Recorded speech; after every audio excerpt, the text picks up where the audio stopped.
Assalamualaikum warahmatullahi wabarakatuh. Perkenalkan, nama saya Maristolende, NIM 2021 110071, Prodi Akuntansi. Di sini saya akan menjelaskan materi tentang akuntansi perusahaan jasa dan akuntansi perusahaan dagang. Yang pertama, akuntansi perusahaan jasa.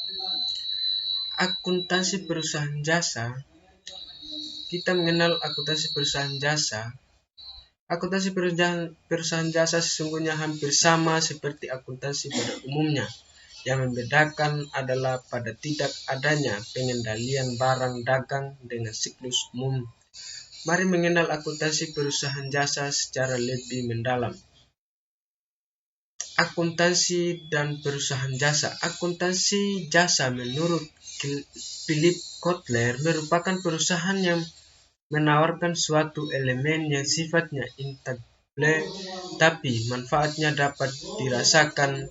Selain itu, pada transaksi tersebut tak dapat berpindah-pindahkan jika uang telah dibayar dalam suatu pembelian jasa, maka pembelian tak akan lagi memperoleh tambahan benda yang dapat dibawa pulang. Sementara menurut William J. Stanton, yang merupakan penulis buku berjudul Fundamentals of Marketing, perusahaan jasa berbagai perusahaan yang tugasnya menjual berbagai jasa, di mana jasa sebagai sesuatu yang dapat diidentifikasi secara terpisah dan tidak memiliki wujud konkret. Jasa sendiri ditawarkan untuk dapat memenuhi berbagai kebutuhan seseorang. Jasa ini dapat dihasilkan menggunakan berbagai benda berwujud dan tidak berwujud. Perusahaan jasa sebagai perusahaan yang menjual berbagai produk atau layanan tak berwujud dengan tujuan utamanya mendapatkan keuntungan. Perusahaan jasa sendiri melakukan kegiatan usaha sebagai berikut.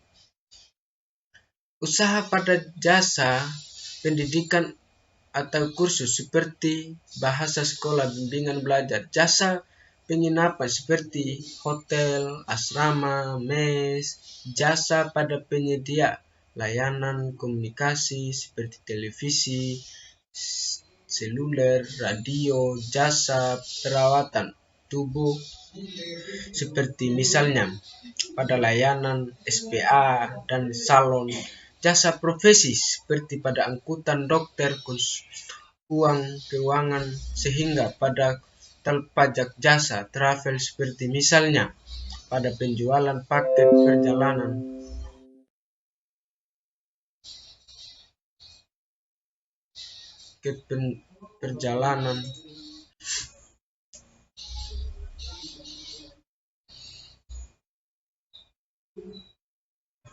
bus dan lain sebagainya. Layanan reparasi dan instalasi seperti pada reparasi ponsel atau bengkel. Karakter perusahaan jasa. Setelah membahas banyak pengertian tentang perusahaan jasa di atas, maka dapat diambil kesimpulan bahwa perusahaan ini memiliki berbagai karakteristik, di antaranya 1.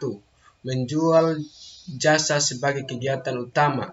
Perusahaan jasa bukanlah perusahaan yang menghasilkan suatu produk karena kegiatan utamanya adalah menawarkan serta menjual jasa yang ia miliki. 2. Tidak menyediakan produk dalam bentuk fisik. Jasa sendiri memiliki bentuk yang intangible sehingga perusahaan jasa tentunya tidak menjual produk yang dapat dilihat atau simpan. Meski produknya tidak dapat dilihat, tetapi manfaatnya dapat dirasakan oleh konsumen atau penggunanya. Hasil tidak dapat disamakan. Hasil dari usaha pada suatu perusahaan jasa sangat subjektif, ia tergantung kepada perusahaan pelanggan, sehingga hasil usahanya tak dapat dipukul rata terhadap semua konsumen. Penyebabnya adalah ukuran kepuasan setiap orang yang membeda-bedakan. Selain itu, kualitas karyawan juga bergantung kepada kondisi kesehatan psikologis. Contoh, pada karyawan dengan shift pagi sehingga sore pasti berbeda pelayanannya. Layanan di waktu pagi pasti lebih prima dibanding dengan layanan dilakukan sore hari. Saat kondisi karyawan sudah kelelahan, itu tak ada harga pokok produksi, karakteristiknya juga sangat berbeda dengan perusahaan jasa berjenis perusahaan lain di mana tentu saja tak ada penjualan dan harga pokok produksi di dalamnya. Perusahaan jasa juga tidak melakukan berbagai kegiatan produksi karena tak membutuhkan bahan baku produksi. Ini kemudian akan mempengaruhi laporan keuangan di mana pada perusahaan jasa tak terdapat informasi tentang jasa pokok, produksi, dan penjualan.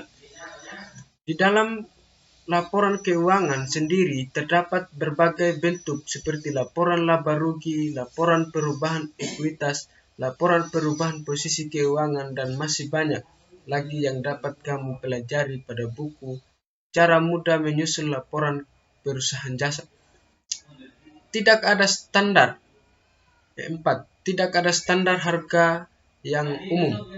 Kebutuhan pelanggan umumnya akan selalu berbeda-beda tergantung pada kegiatan serta keluhan yang ia miliki, sehingga harga jasa kemudian tak dapat dipatok dan harus sesuai dengan setiap kebutuhan konsumen. 5. Siklus akuntansi perusahaan jasa. Sama halnya dengan berbagai perusahaan lainnya, perusahaan jasa juga memerlukan berbagai laporan keuangan. Dalam perencanaan laporan keuangan ini kemudian sangat penting pemahaman mengenai siklus perencanaan laporan keuangan ini. Kemudian sangat penting pemahaman mengenai siklus akuntansi perusahaan jasa. Dengan demikian, laporan keuangan yang dihasilkan kemudian akan baik dan benar. Berikut ini siklus akuntansi perusahaan jasa. Tahapan siklus akuntansi perusahaan jasa.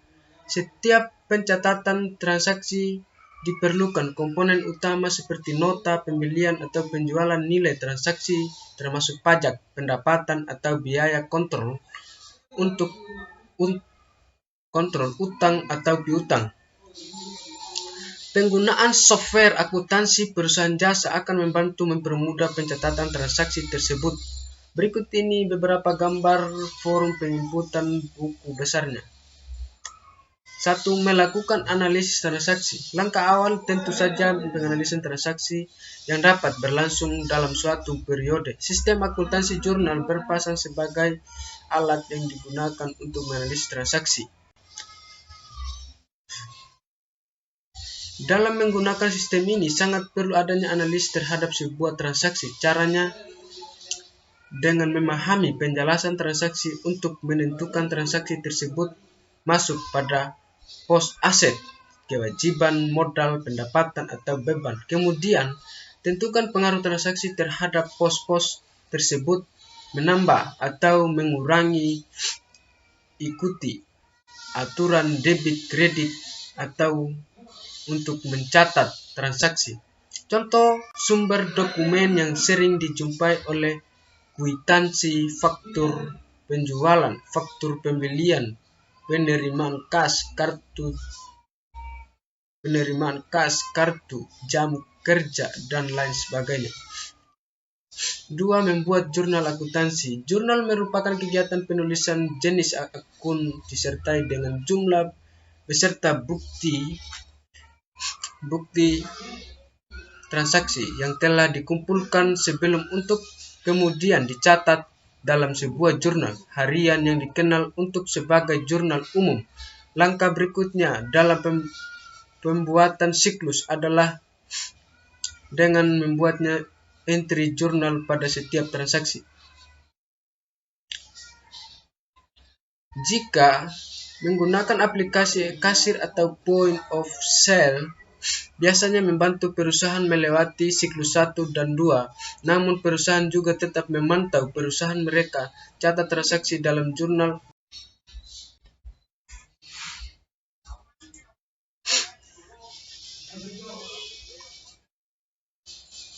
Oke, lanjut. Akuntansi perusahaan dagang.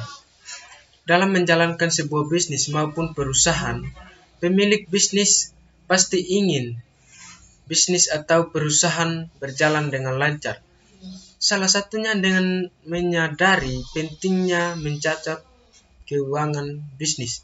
Saat ini akan diberikan penjelasan bagaimana proses akuntansi perusahaan dagang yang dapat membantu pemilik bisnis dalam melakukan pencatatan keuangannya. Apa sih akuntansi perusahaan dagang? Akuntansi perusahaan dagang adalah proses pencatatan maupun prosedur akuntansi perusahaan dagang, seperti mengetahui siklus akuntansi atau bisnis yang digunakan, serta mengetahui laporan keuangan yang praktis seperti laba atau rugi, arus kas, maupun jenis laporan lain dalam suatu perusahaan periode yang ditetapkan. Jenis-jenis laporan. 1. Laba rugi. Laporan laba rugi adalah laporan keuangan suatu perusahaan mengukur keuntungan atau kerugian suatu perusahaan periode waktu tertentu. Laporan laba rugi biasanya dibuat setiap bulan dan tahun. 2. Laporan neraca. Laporan neraca bagian dari laporan keuangan dari entitas, bisnis atau perusahaan mencatat informasi tentang aset, kewajiban, dan ekuitas pemegang saham pada waktu tertentu. Laporan ini wajib dibuat oleh entitas bisnis atau perusahaan karena menjadi panduan dalam memutuskan keputusan bisnis. 3. Laporan arus kas. Laporan arus kas adalah laporan yang memperlihatkan secara rinci arus kas, penerimaan, dan pengeluaran arus kas dari suatu usaha atau bisnis. Pada cash flow di dalam meliputi total kas yang masuk berupa tunai maupun investasi tunai dari kamu selaku pembisnis. 4. Laporan persediaan barang. Laporan persediaan barang adalah laporan yang dibuat untuk mengetahui jumlah stok atau persediaan barang. Kegiatan stok barang di gudang merupakan kegiatan yang menghitung jumlah barang yang tersedia di gudang secara fisik. Kegiatan ini bertujuan bisa mengetahui pencatatan untuk pembukuan barang secara akurat. 5. Laporan utang. Laporan utang adalah menu untuk laporan data untuk yang pernah dilakukan pada transaksi pembelian dan tagihan masuk. 6. Laporan piutang. Laporan piutang menu adalah laporan data piutang yang pernah dilakukan pada transaksi penjualan tukar tambah dengan tagihan tentunya. Penting bagi Anda untuk mengetahui detail serta contoh laporan keuangan perusahaan dagang dan juga beberapa akun bisnis atau alokasi keuangan dalam bisnis. Macam-macam akun. 1. Akun pembelian.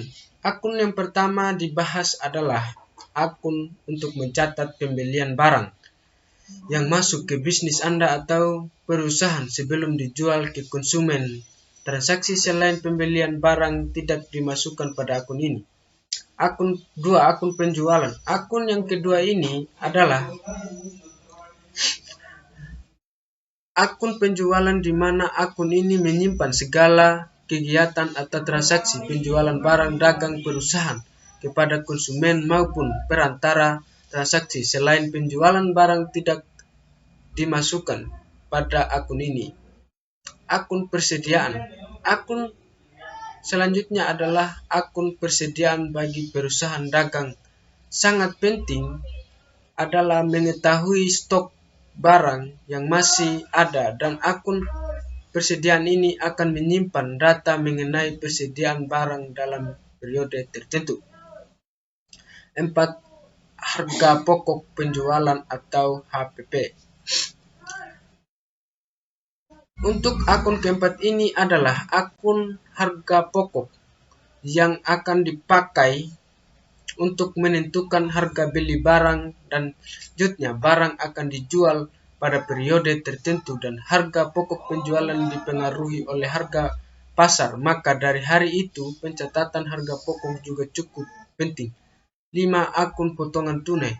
Akun potongan tunai adalah akun yang diperuntukkan sebagai penggunaan pemberian, diskon atau potongan harga yang diberikan oleh penjual kepada konsumen karena telah membayar barang dengan tunai langsung ketika transaksi terjadi. Akun potongan pembelian dan penjualan. Untuk akun selanjutnya adalah akun potongan pembelian dan penjualan. Akun potongan pembelian yaitu mencatat potongan pada saat diberikan oleh penjual barang dagangan atau supplier, sedangkan potongan penjualan adalah pencatatan potongan yang akan diberi kepada pembelian. 7. Akun retur pembelian. Akun yang digunakan untuk menyimpan dan menganalisa data mengenai barang yang sudah terjual ke konsumen, namun dikembalikan kepada perusahaan karena kondisi yang tidak baik atau cacat dan tidak sesuai dengan pemesanan. 8. Akun pemasaran. Akun pemasaran, beban pemasaran. Beban yang digunakan untuk semua yang ditanggung oleh perusahaan dagang untuk menjual barang-barang persediaan hingga sampai ke tangan konsumen. Dengan adanya perkembangan zaman, teknologi mempermudahkan kita dalam melakukan proses akuntansi perusahaan dagang. Saat ini, kita pun dengan mudah mendapatkan alat bantu seperti software akuntansi Harmoni, di mana kita tidak perlu repot mencatat secara manual lagi. Kita hanya perlu fokus untuk input transaksi yang terjadi. Sistem ini akan otomatis mengolah sehingga menganalisis laporan keuangan yang real time. Mungkin hanya itu saja penjelasan materi tentang akuntansi jasa dan akuntansi dagang. Terima kasih.